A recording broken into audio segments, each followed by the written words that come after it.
घिया के कैली घियहिया त दूधवा के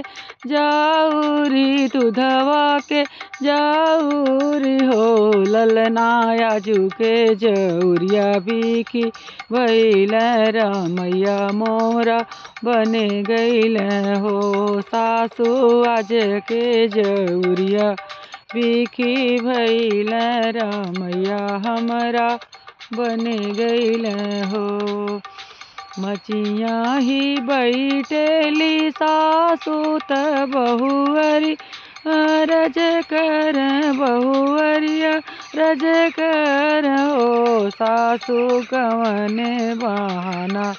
हम जाई रमैया आपन देखियाई हो सासू कवने बहाना बना जाई रमैया आपन देखियाई हो। हथवा में लेहू बड़निया त कखिया चीतनिया त कखिया चीतनियान हो बहुअरी धर हो एलिनिया क भेस रमैया आपन देखिया हो बहुअरी धर हो हेलिनिया क भेस रमैया आपन देखिया हो। एक बना गईली दूसरे बनायवरो तीसरे बना हो रामा बैठ कुबरिया के संगवा कुबरिया संगा कोड़ कर हो रामा बैठ कुबरिया के संगवा कुबरिया संगवा कोड़ कर हो।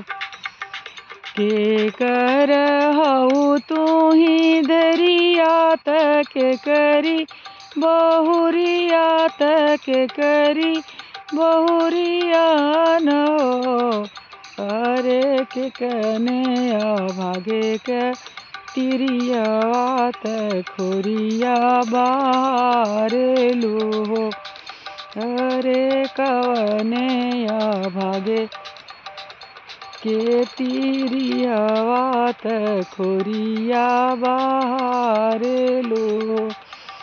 जनक के हई हम देरिया त दशरथ बहुरिया त दशरथ बहुरिया न हो हरे जवनिया भागे के तिरियावा तसे ही उठी बोले लहो अरे जवनिया भागे के तिरियावा तसे ही उठी बोले लहो। इतना बचन रामा सुनल सुनहु नहीं पावे सुनहि नहीं पावेलो रामा लपकी धरल सीता बहिया अयोध्या सिधारेल हो रामा लपकी धरल सीता बहिया अयोध्या सिधारे अयोध्या सिधारेल।